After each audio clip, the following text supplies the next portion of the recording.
It's a scene that's all too familiar in the U.S. A mass shooting at a school, and there are multiple fatalities reported. A single file line of terrified students unzipping their backpacks to be searched outside, while an active shooter wreaks havoc inside their school.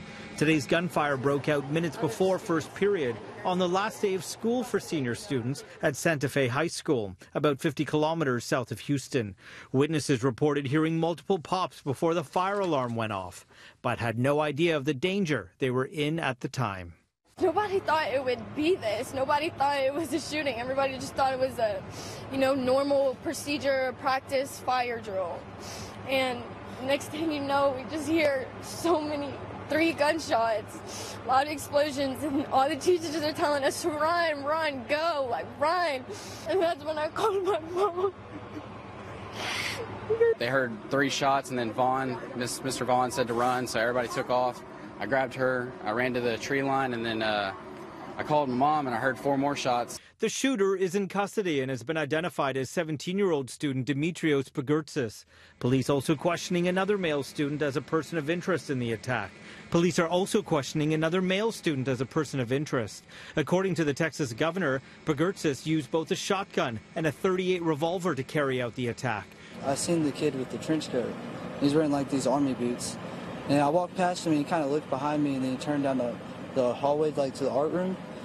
And then after that, I went to the restroom. I heard the fire alarm pulled, and I went outside, and then I heard 3 gunshots. Santa Fe's Independent School District Police also confirming explosive devices were discovered on campus and around school property.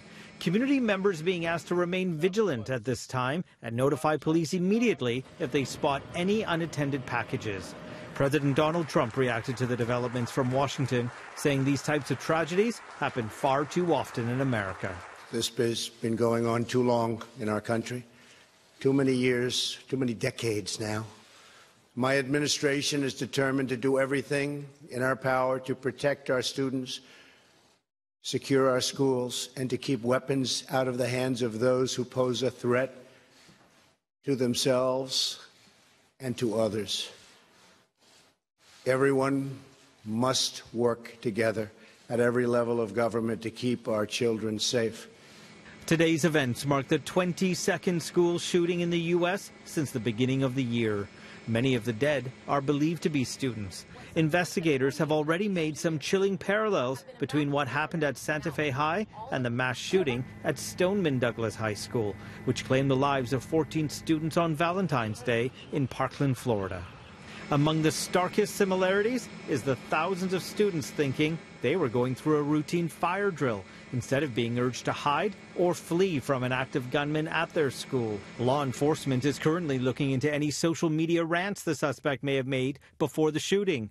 And they already found this on his Facebook page, a custom T-shirt emblazoned with the words, "Born to Kill." In a separate post on that same day, April 30th, Pagurtsis posted several images of a black duster jacket with Nazi, communist, fascist, and religious symbols. Students involved in the Parkland shooting who are advocating for tougher gun controls, as well as those behind the March for Our Lives movement, taking to social media after this tragedy, saying things like this: "We urge those reading this not to sweep it under the rug and forget. This is not the price of our freedom." Let's go to Emma Gonzalez, who was a student at Parkland. She writes, "You deserve more than thoughts and prayers, and after supporting us by walking out, we will be there to support you by raising up your voices." David Hogg was also a student at Parkland, and he writes, "Get ready for 2 weeks of media coverage of politicians acting like they give a when in reality, they just want to boost their approval ratings before midterms."